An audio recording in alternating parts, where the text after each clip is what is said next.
Is Buzz Williams going to become the next head coach of the Maryland Terrapins? We'll talk about it on today's episode of Locked On Aggies.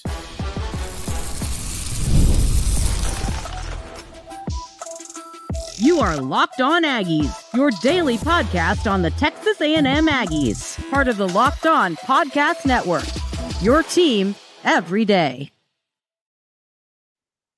Welcome on into Locked On Aggies. I'm your host, Andrew Stefaniak. Thanks for making Locked On Aggies your first listen every single day. On the show today, ladies and gentlemen, we're going to talk a little bit about Ashton Bethel-Roman.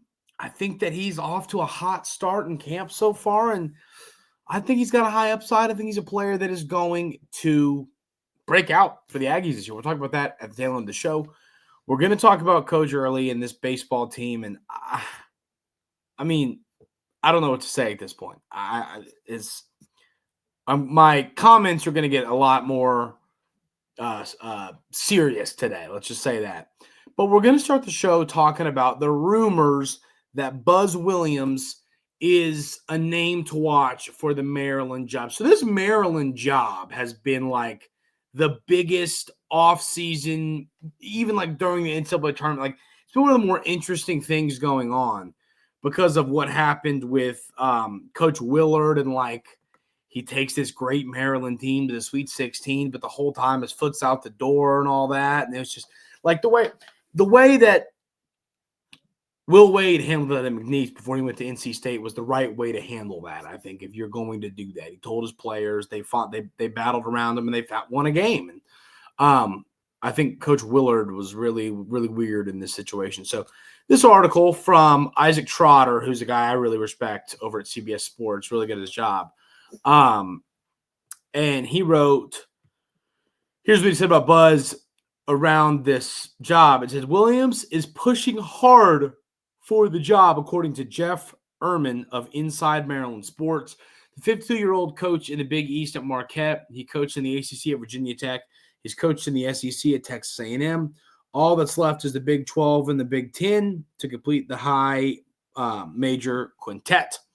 Williams would keep the floor very high at Maryland. He built 4 straight 21-win teams at Texas A&M. He's gone to the NCAA tournament 6 times. In the last 9 years, his teams play extremely hard and win the extras by dominating the glass. Poaching an SEC coach wouldn't be easy, but basketball is everything at Maryland, which isn't the case at Texas A&M, and that's attractive.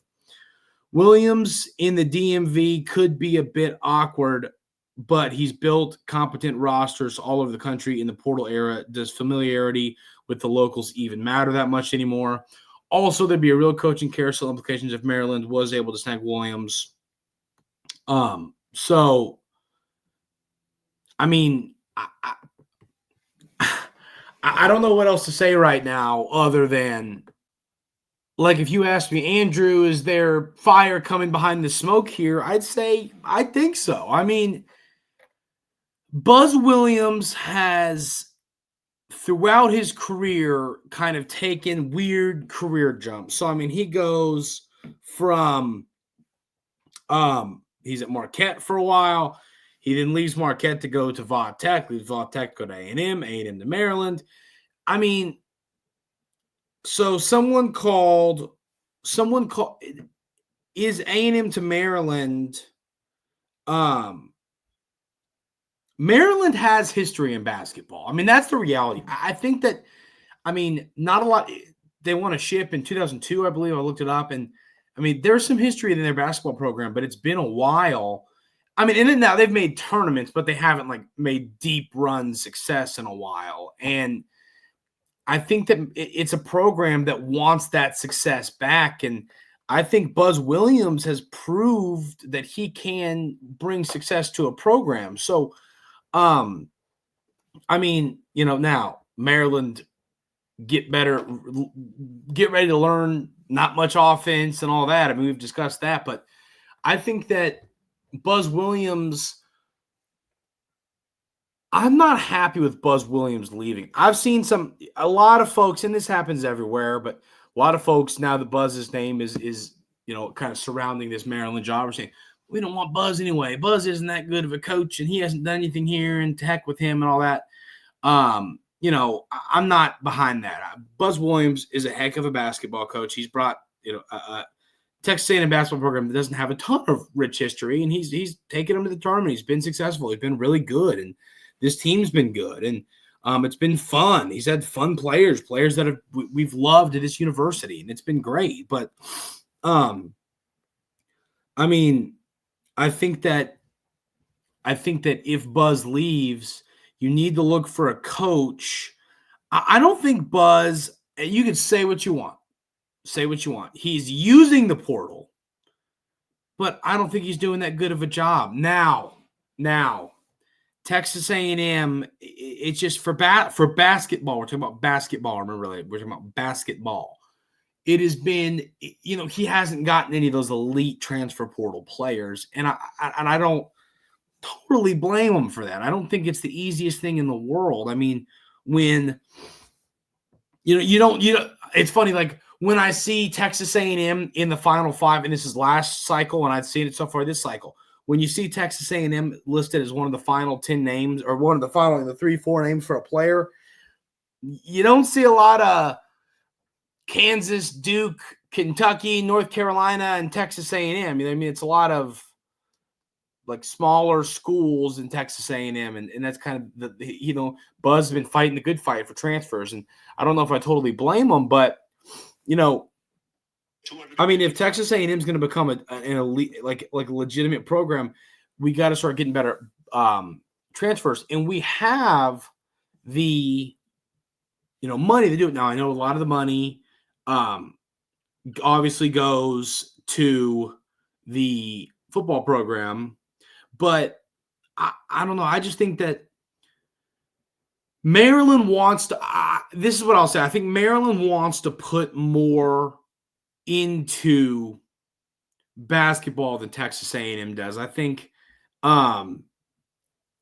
Texas A&M wants to have a good basketball team, but I don't know how much that they're going to put into it. So looking at the current players you've got committed in this class, for Texas A&M for basketball, you don't got a lot going on there. You've got a number 87 overall player, the number 129 overall player, and the number 194 overall player. So, Manny Obaseki was one of the highest rated guys you had, and he was still, Texas A&M, according to this, has never landed a 5-star in basketball. Manny Obaseki, once again, was like the highest ranked guy you've ever landed, and he was the 37th player in his class. So,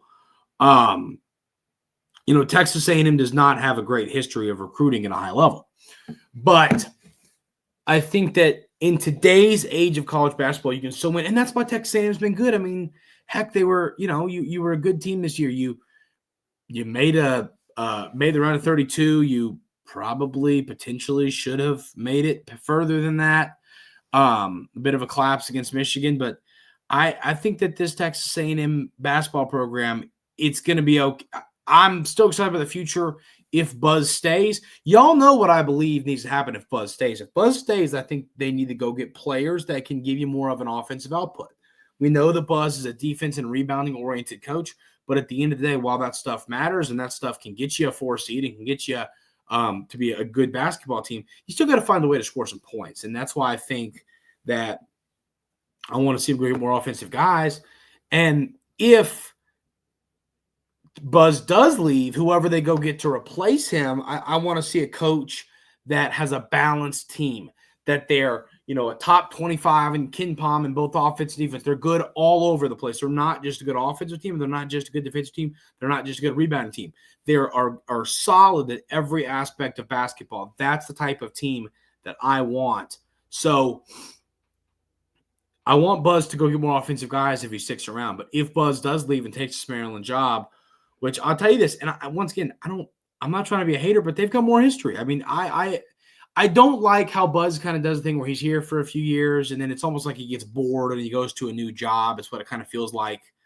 But Maryland is a historic program, and those boosters and those fans want it to be good again. I think that's why there was so much excitement around the Crab Five this year and Derek Queen and those good players. So I think that if Buzz takes that job, Texas A&M is going to get a good coach that's going to put them in a good position to be successful. I do believe that. But I would like for Coach Buzz Williams to stay around. I like Buzz a lot. I think that fans, we do this thing as fans. I've seen it all over Twitter. I've seen a lot of folks doing it, but the whole, well, we don't, come on, we don't like Buzz anyway. He's a terrible coach and he's the worst and we don't need him. No, Buzz is a good basketball coach. Buzz has, taken our program to a solid spot. He's done a lot well for Texas A&M basketball. So no one should be pushing Buzz Williams out the door, I'll tell you that. But this will be something we'll monitor. And if he does end up leaving, of course, we'll be right here doing coaching search stuff. So we're going to talk about the baseball team. It's frustrating, and I have some bold takes, and I'll tell you coming up right here on Locked On Aggies. But first, I got to tell you about our friends over at Monarch Money. Ever check your bank account and wonder, where did all my money go? Between dining out, online shopping, and entertainment, it's easy to lose track. That's where Monarch Money comes in. Your personal CFO giving you full visibility and control over your finances. Monarch Money isn't just a budgeting app. It's a complete financial command center. You can track all of your accounts, investments, and spending in one place so that you stop managing your money and start building wealth. I think when you use Monarch Money is when you learn, man, I'm spending money on, I need to stop doing so much of this, or I need to stop going out to the movies so much, or I need to start saving my money more. And it kind of shows you that, and that's what I love so much about it. Take control of your finances with Monarch Money. Use code LOCKEDONCollege at monarchmoney.com for 50% off your first year. That's monarchmoney.com, code LOCKEDONCollege for half off your first year. Also want to tell you about our friends over at Game Time. Those of you everydayers here at Locked On Aggies know that I absolutely love the Game Time app. It is the only place that I buy tickets to every single event I go to, whether it's a sporting event, whether it is a concert, whether it is to go see a comedian. I've bought tickets to all these things, concerts. I went to go see Shane Gillis with my dad. I'm going to see Post Malone with my mom. I've been to tons of sporting events.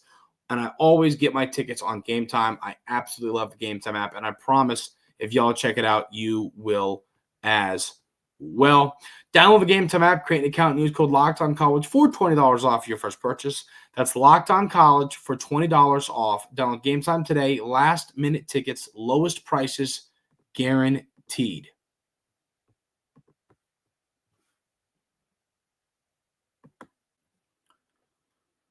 The baseball team hosts the Kentucky Wildcats this weekend, a team that had lost 2 series. They'd won a game in both, but they'd lost 2. And, we thought, hey, maybe this is a way that maybe the Aggies can get right here. Maybe the Aggies can get a series win here and figure it out. Offense has been the issue for this baseball team. Well, it was not the issue for the most part this weekend. You scored 25 total runs for, of course, if you divide that by 3 games, that is 8.3 runs per game. That should be enough to win a lot of ball games. And okay. This is how I'll explain this to y'all. So we won game 1, 9-7. We lost game 2, 11-14. We lost game 3, 5-10. We'll talk about the controversy in that here in a minute. I have a strong opinion on that as well. But I think that looking at that, if you would take a 9-7 win, if you flip the scores around in game 2 and tell me that we win that game 14-11 and then we lose game 3 5-10, but we win the series, score 25 runs, I would have been absolutely fired up at this weekend because it wasn't a big weekend for the pitching staff, but also on the flip side of that coin, the bats have been the long-term issue, and you would have gotten them going. But that loss, you now have 21 games left in the season, or in the conference season. You have 7 more series, right?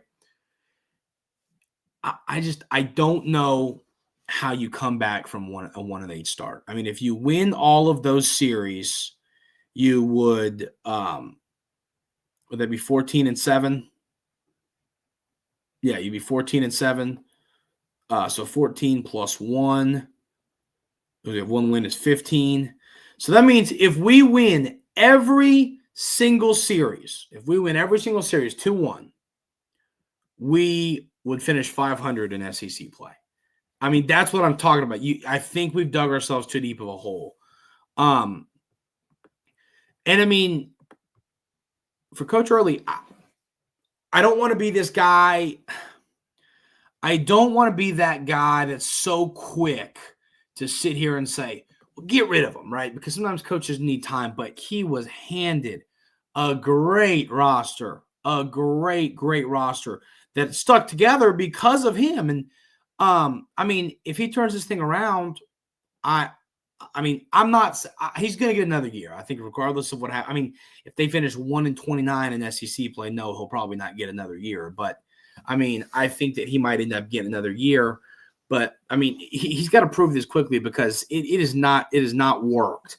And you were the preseason number 1 team. If the expectations weren't high, who cares, right? But the expectations were high. And that is where the issue is for me with Coach Early. I mean, we were supposed to be damn good. Like, that's the thing. We were supposed to be really darn good. And that's the issue. So, I mean, it was, in game 1 of this weekend, you get 10 total hits. You get a home run from Bear. Not the best day from Prager, but then a heck of a job from Moss that just comes in and just shuts crap down to win this ball game for you. So it was good. Prager wasn't great, but it was good to see Moss come in and dominate. And then a game where you get 11 total hits. You get a bunch of homers, a Sorrell homer, a Jace homer, a Hintler homer, a Bear homer, a Arroyo homer. I mean, you're getting homers from a ton of guys. And, I mean, that was really good to see. But Lampkin has another terrible day. And Fresh Corn gets hit around the ballpark. And McCoy gives up a couple runs in 2 innings. I mean, it's just nobody could get it out, it felt like. And so that was a frustrating loss. Then when it comes to the controversy with the Game 3 thing, I struggle with this one because I am big on – my opinion is this. I think that it's within the rules. It is within the rules. It is technically within the rules to be able to take a mountain visit and do all that when they've got the whole what's the rule called again? The go home rule or the curfew rule, whatever. It's a stupid rule. I mean, this is college baseball. I mean, they had one more inning to finish. I mean, and A&M was down 5 runs. Do I think A&M was going to come back and win the game? No, but I think the word I would use is soft. That's the word I would use to describe what Kentucky did. I would say it was soft. It was soft to go out there and, I mean, and do that way. I mean, just win the baseball game. You have 5 runs. Now, maybe you didn't want to have to go another arm. I don't know the reasoning for Mingione and why he did that, but I think the word I would use to describe what Kentucky did there was soft. A&M was not going to come back and score, 6+ runs and win. Plus, obviously, Kentucky still had that bad. But I think it was soft. I think you finished the game out. I just don't understand the point of it. It was a weird thing to me. But and I think Coach Early had every right to get out there and be angry about that. I think and I don't think he didn't think he was going to come back and win that game. That wasn't where his anger came from. I think that his anger came from more of the, come on, like let's play the game, play the right way. So I was frustrated with that. So I want to talk to y'all for 1 second about Ashton Bethel-Roman, and we'll do that coming up right here on Locked On Aggies.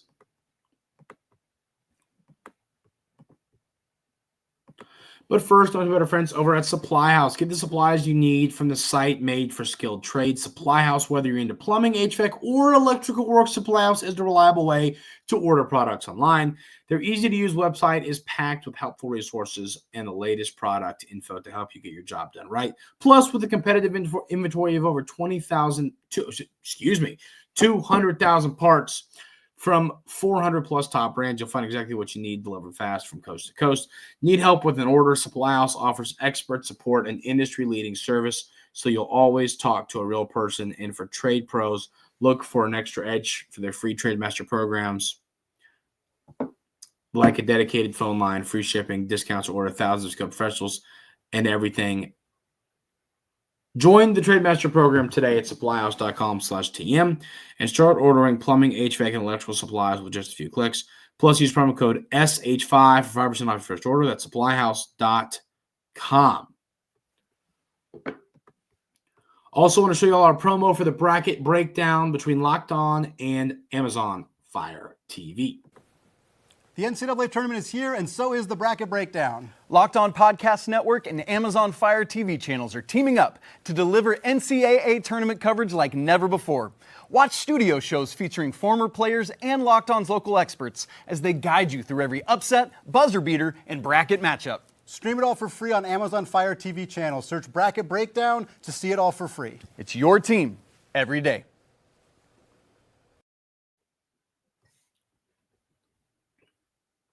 So we've talking a lot of negatives today, ladies and gentlemen, and y'all know I don't love to do that, so we're talking a little positive. It sounds like Ashton Bethel-Roman is really stepping up, and of course, he's been a guy that I've seen some upside for. I think that he's going to be a player that has a breakout season. I think this is going to be a little tough for him, knowing how good players like Craver and, of course, Casey Concepcion and Terry Bussey, but Bethel-Roman is a player that is going to get some snaps this season. And, like, if you told me he outplays Mario Craver or Jonah Wilson, I'm not gonna be surprised by it. If you told me that right now, if you said, yeah, he outplayed him, he's playing better than him, and I think he's going to earn some more snaps, I'm not going to be surprised by that one bit. You could see just in those few snaps he got last year that he's a guy that can be really, really good. So I think this is good to see. This is what I love about spring is finding those 3, 4, 5 players that we obviously have talked about, but are going to be even better than we could have ever hoped and dreamed. And I think Ashton Bethel-Roman is going to be one of those players. So, yeah, I think he's going to have the type of season that we go, man, this kid's special. And he's going to get out there and get a lot of snaps. So, yeah, I'm all in on Ashton Bethel-Roman. I think that he is a legit candidate. He is going to fight his behind off for a spot as a wide receiver. And right now, am I buying starter? No, I'm not fully in on buying starter. But what I am buying is he's going to get snaps. I could see him, if you ask me right now, I'd say he probably has 300-ish yards receiving, and I think that every time he plays well, my opinions on that number going higher and higher and higher, as Creed says, happens. I think that he is going to get more snaps than we anticipated a couple weeks ago, and I think in a month we're going to say he's going to get more snaps than we talked about a month ago. So Ashton Bethel-Roman's a guy that has really shown out so far in spring, and I'm expecting him to have a big spring game, and I think that he's going to be a guy that leaves a lot of fans excited for the season after seeing what he does on the field. That's going to do it for today's episode of Locked On Aggies. Thank you all so much for being here every single day. I really, really appreciate it. Hope everyone has a great rest of their Tuesday, and we'll see you tomorrow right here on Locked On Aggies.